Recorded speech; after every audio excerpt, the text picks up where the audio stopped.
আসসালামু আলাইকুম।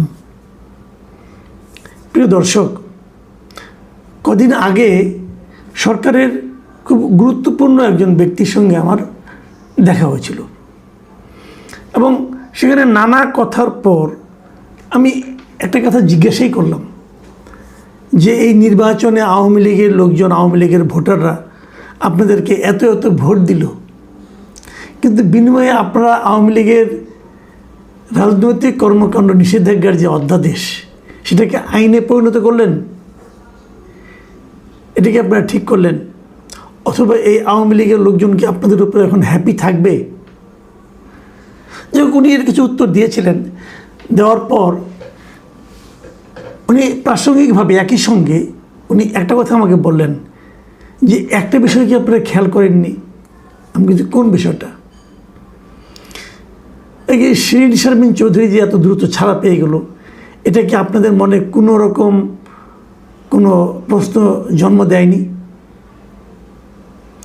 বিষয়টা কিন্তু আসলে গুরুত্বপূর্ণ। শিরিন শারমিন চৌধুরীকে গ্রেপ্তার করা হয়েছিল এপ্রিল মাসের 7 তারিখে। ঠিক 5 দিনের মাথায় উনি ছাড়া পেয়ে গেলেন, ওনার জামিন হয়ে গেল। ওনার বিরুদ্ধে কিন্তু মামলা ছিল প্রায় হাফ ডজন, মানে 6টার মতো। যতদূর জানি তার মধ্যে 3টাতে ওনার ব্যাপারে ফাইনাল রিপোর্ট দেওয়া হয়েছে, মানে ওনাকে দোষী সাব্যস্ত করা হয়নি একেবারেই। বাকি 3টা তদন্ত চলছে। যে মামলায় ওনাকে গ্রেপ্তার করা হয়েছিল সেই মামলায় ওনার জন্য কিন্তু পুলিশ রিমান্ডে ওনাকে চেয়েছিল, আদালত রিমান্ড দেয়নি, জেলে পাঠিয়ে দিয়েছে এবং তারপরে কদিন পরে জামিন হয়ে গেছে এবং জামিন হওয়ার পর উনি ছাড়া পেয়ে গেছেন। জামিন হওয়ার পর এত দ্রুত ছাড়া পাওয়ার ঘটনাও কিন্তু আমাদের দেশে ইদানিং খুব কমে গেছে এই কারণে যখন নাকি জামিনের আদেশ দিয়ে জেলখানায় যাওয়া হয়, তখন দেখা যায় বের হওয়ার সঙ্গে সঙ্গে জেল গেটে তাকে অন্য একটা মামলায় আবার অ্যারেস্ট দেখানো হয়।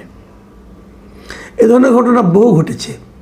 এই যে আমাদের পাশেই নারায়ণগঞ্জের যে মেয়র, এবং নারায়ণগঞ্জের সবচেয়ে জনপ্রিয় মেয়র, মানে উনি মেয়র ছিলেন নারায়ণগঞ্জ সিটি কর্পোরেশন হওয়ার পর থেকে উনি মেয়র, এবং উনি পৌরসভা চেয়ারম্যান ছিলেন এর আগে নারায়ণগঞ্জের। খুবই জনপ্রিয় ব্যক্তি ডক্টর সেলিনা হায়াৎ আইভি। ওনাকেও কিন্তু এরকম একটা নানা রকম মামলায় গ্রেপ্তার করা হয়েছে। উনি বারবার জামিন পান এবং জামিন পেয়ে বেরোতে পারেন না, আবার আরেকটা মামলায় ওনাকে গ্রেপ্তার দেখে আটকে রাখা হয়।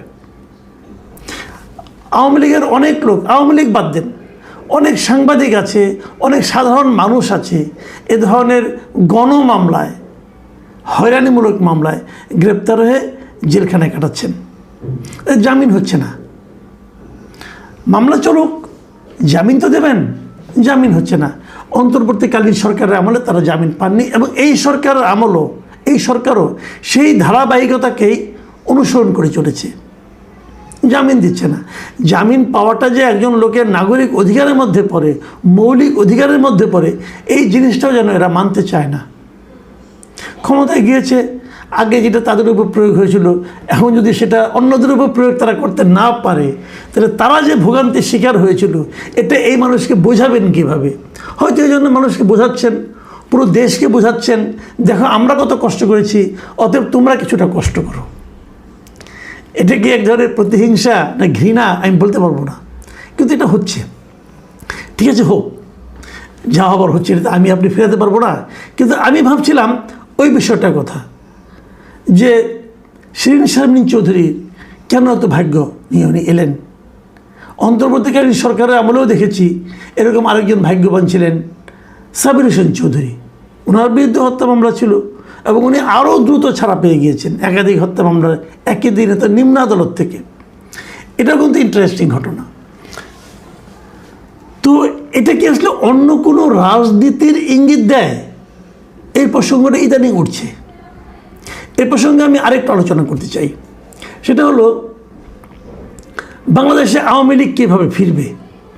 এটাও এই সময়ে খুব একটা গুরুত্বপূর্ণ প্রশ্ন। কিন্তু যে আওয়ামী লীগের রাজনীতির নিষিদ্ধের যে অধ্যাদেশ ছিল সেটাকে যখন আইনে পরিণত করা হলো, তখন প্রশ্ন ওঠানো হলো তাহলে আওয়ামী লীগ কি তাহলে ফিরবে না? আবার এটারও কিন্তু জবাব আমি পেয়েছি, সরকারের খুব গুরুত্বপূর্ণ ব্যক্তিদের কাছ থেকে পেয়েছি। ওনারা বলছেন যে আমরা তো নিষিদ্ধ করছি না, এটা অন্তর্বর্তীকালীন সরকার করেছিল এখন আমরা ওটা যদি বাতিল করে দিতাম তাহলে এটা নিয়ে দেখতেন যে এই জামাত এনসিপি আবার হাউ করছে, মাঠ গরম করছে। দরকারটা কি? আমরা এটা যখন তারা নিষিদ্ধ করেছিল, যখন তারা কার্যক্রম স্থগিত রেখেছিল, কার্যক্রম নিষিদ্ধ করেছিল, তখন কিন্তু তারা বলেছিল বিচার না হওয়া পর্যন্ত হবে। তো বিচার হয়ে গেলেই তো হয়ে গেল, এবং বিচারের রায় যা আসে তাই হবে। ইঙ্গিতটা কিন্তু স্পষ্ট যে বিচারের পর্যন্ত অপেক্ষা করতে হবে। বিচার হয়ে যাক, আমরা চাই দ্রুত বিচার হোক। বিচারের রায় কী হবে দেখা যাবে। একটা রাজনৈতিক দলকে নিষিদ্ধ করার জন্য বিচারকটা কতটা উদ্গ্রীব থাকেন, নাকি সেই সময়ে সংগঠিত সন্ত্রাসী কর্মকাণ্ডের জন্য দায়ী ব্যক্তিরা দোষী সাব্যস্ত হন, সেটা আমরা পরে ইনশাল্লাহ দেখতে পারবো।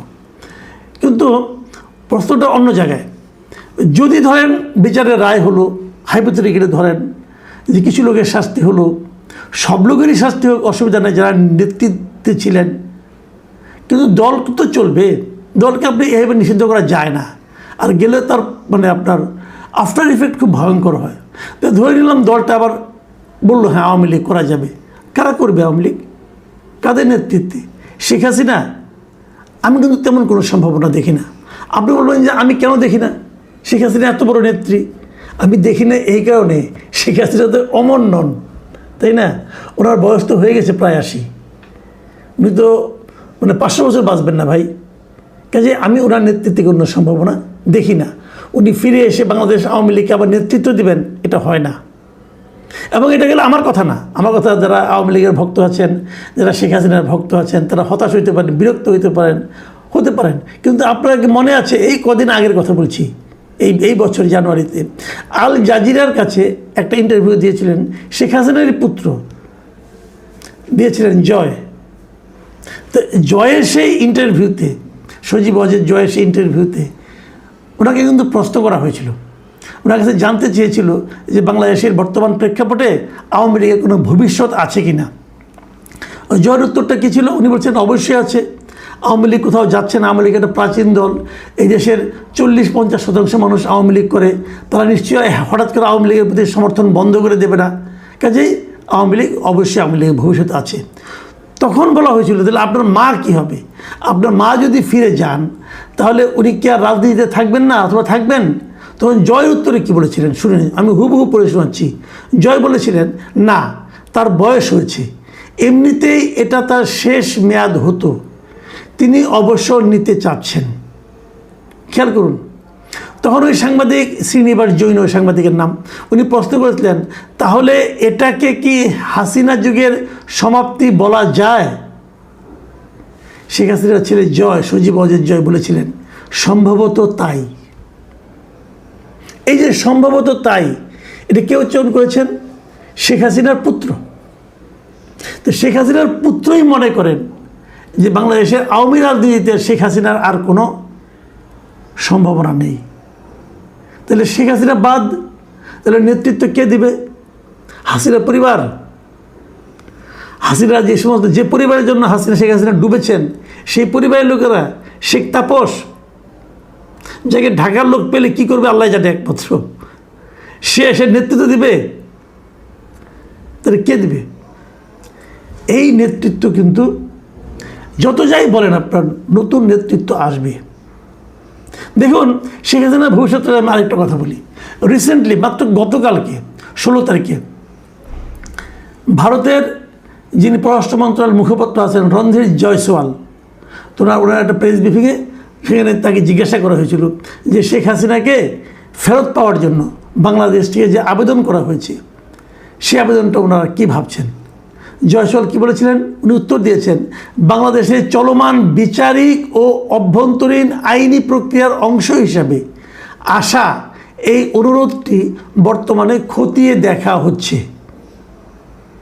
তবে ওনারা কিন্তু নাকচ করে দেননি, ওনারা খতিয়ে দেখছেন। আচ্ছা, এখন আরেকটা প্রশ্ন করি, এটা মোটামুটি আমি মনে করি খুবই গুরুত্বপূর্ণই প্রশ্ন। শেখ হাসিনা আসলে কী করছেন? উনি কি মুক্ত আছেন? ভারতের কোথাও ওনাকে মুক্ত অবস্থায় কেউ দেখতে পেয়েছেন? অনেকে কিন্তু শেখ হাসিনার এই থাকার সঙ্গে ওই দালাই লামার অবস্থানটা করেন, বিচার করেন। দালাই লামা তো ইন্ডিয়াতে আশ্রয় পেয়েছে, হ্যাঁ পেয়েছে, পাওয়ার পর দালাই লামা কিন্তু সারা দুনিয়ায় ঘুরে বেড়াচ্ছে। শেখ হাসিনা কি ইন্ডিয়ার ভেতরে কোথাও যেতে পাচ্ছেন?